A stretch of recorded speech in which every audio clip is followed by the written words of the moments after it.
24/7 news TV నేను మీ శాన్వి. రామభక్త హనుమంతుడు ప్రతి ఒక్కరికి ఇష్టమైన దైవం. దేశవ్యాప్తంగా హనుమంతుడికి సంబంధించిన అనేక దేవాలయాలు ఉన్నాయి. ఇందులో నిలబడిన హనుమంతుడి విగ్రహం లేదా కూర్చున్న హనుమంతుడి విగ్రహం వంటి ఆలయాల గురించి తెలుసు. అయితే శయనించి ఉన్న హనుమంతుని ఆలయాలు మాత్రం అతి తక్కువ మాత్రమే ఉన్నాయి. వాటిల్లో ఒకటి ప్రయాగ్రాజ్లో ఉంది. మంగళవారం రామభక్తుడైన హనుమంతునికి అంకితమైనది రోజుగా పరిగణించబడుతుంది. ఈ రోజున బజరంగ బలిని ఆరాధించడం ద్వారా వ్యక్తి జీవితంలోని అన్ని కష్టాలు తొలగిపోతాయని, అనేక విషయాలలో ప్రయోజనాలను పొందుతామని చెబుతారు.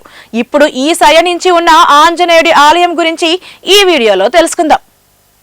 ఈ ఆలయం భారతదేశ రాజధాని ఢిల్లీకి 700 కిలోమీటర్ల దూరంలో ఉత్తరప్రదేశ్లోని అలహాబాద్ నగరంలో సంగం ఒడ్డున ఉంది.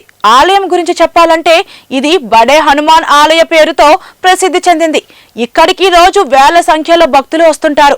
గంగా స్నానం చేయడానికి ప్రయాగ్రాజ్ కు వచ్చిన ప్రతి ఒక్కరూ ఈ హనుమాన్ ఆలయాన్ని కూడా తప్పక సందర్శించాలని ఈ ఆలయానికి సంబంధించిన విశ్వాసం. ఇలా చేయకపోతే త్రివేణి సంగంలోని గంగా స్నానం అసంపూర్ణంగా పరిగణించబడుతుంది. హనుమంతుడు లంకను జయించి రాక్షసుల వధ తర్వాత వృద్ధాప్యం ఛాయలకు చేరుకుంటున్నాడు. అప్పుడు సీతాదేవి హనుమంతుడి వెన్న నిమిరి కొత్త జన్మనిచ్చి హనుమంతుడికి అపరత్వం అనే వరం ఇచ్చిందని చెబుతారు. హనుమంతుడికి జానకీదేవి చిరంజీవి అనే వరం ఇచ్చిన ప్రదేశం ఇదేనని చెబుతారు. ఈ సైన హనుమంతుడి విగ్రహాన్ని చూసిన ఎవరైనా సరే విగ్రహంలో జీవకళ ఉట్టిపడుతుందని భావిస్తారు. ఈ ప్రదేశంలో ఉన్న హనుమని సీతాదేవి ఓ వరాన్ని ఇచ్చింది. త్రివేణి సంగమం గంగా తీరాన స్నానానికి ఎవరు వచ్చినా ఈ ఆలయాన్ని కూడా దర్శించాలి. అప్పుడే గంగా నది పుణ్యస్నానం ఫలితం భక్తులకు దక్కుతుందని సీతాదేవి చెప్పింది.